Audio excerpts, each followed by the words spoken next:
The first thing I noticed wasn't the gun. It was the silence. Banks are never truly quiet, not even at opening. There's always the hum of machines, the soft chatter of customers, the clink of coins, the low rhythm of routine. But that morning, as I stepped through the glass doors at exactly 8:12 a.m., the silence felt staged, like a breath being held too long. Then I saw the man by the counter. And everything changed. My name is Elena Markovich. I was in my third year as a branch manager in a mid-sized bank in Prague. By then, I believed I understood risk, numbers, patterns, compliance. I believed danger had a shape you could predict. I was wrong. He wore a navy coat, too heavy for early spring, and gloves, black leather. His face was calm, almost bored. The kind of face you wouldn't remember if you passed it on the street. But the gun in his hand, that you remember. "Good morning," he said, like he was greeting a cashier at a grocery store. "Let's not make this difficult." No shouting. No panic. Just a quiet command that wrapped itself around the room like a tightening wire. My staff froze. Marta at the front desk dropped her pen. Tomas, our newest teller, looked like he might faint. And me, I stood there, trying to make sense of how this had already gone so wrong. "Manager," the man said, turning to me. "You'll help me." Not a question. They always tell you in training. Comply, observe, survive. So I did. I led him behind the counter, my heart hammering so hard I thought he could hear it. He moved like someone who knew the layout. Not guessing, knowing. That detail would come back later, though at the time it barely registered through the adrenaline. "Vault," he said. "It's on a timed lock," I replied, forcing my voice steady. "It can't be opened until I know how it works." That stopped me. He didn't just know the layout. He knew procedures. He stepped closer, lowering his voice. "You'll open it when the timer allows. Until then, we wait." Wait. That was the strangest part. Most robberies are rushed, chaotic. This one unfolded like a script. The police arrived within minutes. Silent alarms had done their job.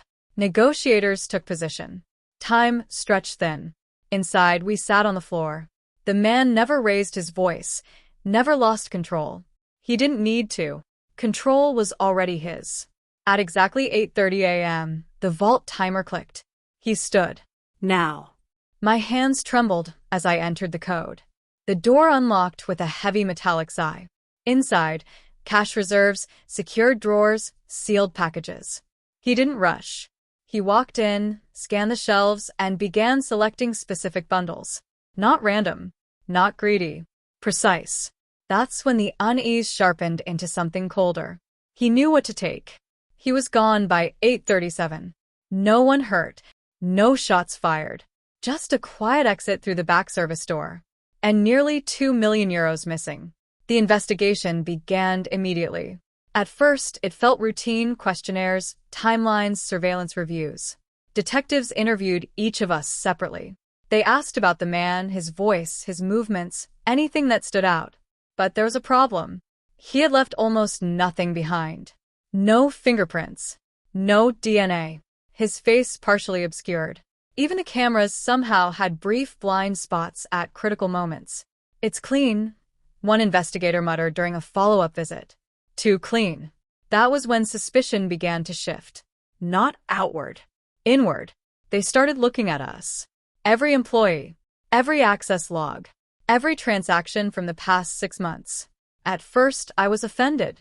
Then uneasy. Then afraid. Because as the days passed, patterns began to emerge.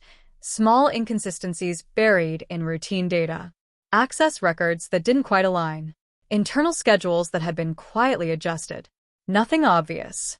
Just off. And all of it pointed in one direction. His name was Daniel Kovac. Senior Operations Officer. 5 years with the bank. Reliable. Meticulous. The kind of employee you trust without thinking twice. The kind I had trusted. I remember the day they brought him in for questioning. He smiled at me. That's what unsettled me the most. Not fear, not anger, just a calm, almost sympathetic smile. "Elena," he said softly, "this must be hard for you." I didn't know what to say, because part of me still didn't believe it. The evidence, though, didn't care about belief. Daniel had access to internal schedules. He had quietly overridden minor system settings over weeks. Nothing large enough to trigger alarms, but enough to create those brief camera blind spots. He had studied the vault timing logs, adjusted staffing rosters, even ensured that on that particular morning, the least experienced teller, Tomas, would be at the front. But the most chilling detail? The robber had never been inside the bank before. Not as a customer. Not as staff. He had been coached. Every movement, every word, by Daniel.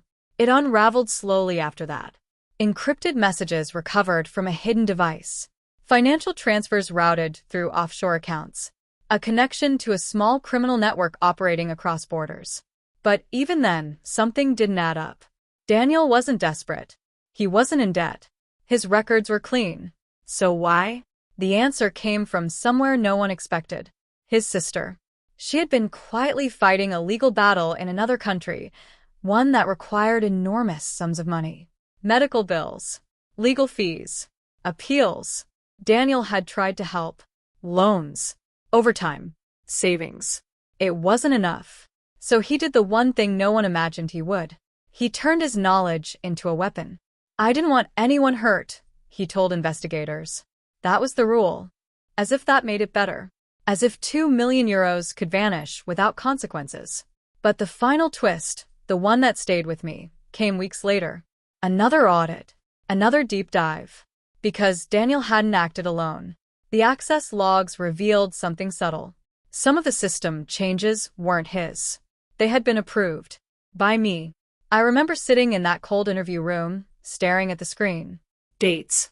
Authorizations. My credentials. But I didn't remember any of it. At least, not consciously. Social engineering, the investigator explained. He manipulated approvals. Slipped requests into routine workflows. You signed off without realizing the implications. My stomach dropped. I hadn't planned anything. Hadn't known anything. But I had still helped. That was the part no one prepares you for. Not the gun. Not the robbery. But the realization that trust, your trust, was the missing piece that made it all possible. The bank recovered part of the money. Daniel was convicted. Life moved on. At least on the surface. But sometimes, when I unlock the branch in the morning, I still notice the silence. And I remember how it felt. That moment before everything broke. That moment when nothing seemed wrong. Until it was. If you enjoyed this story, make sure to like the video and subscribe for more gripping true crime content. Turn on notifications so you never miss a new upload. What do you think? Was it truly an accident, or should she have seen the signs earlier? Drop your thoughts in the comments below. We'd love to hear your take.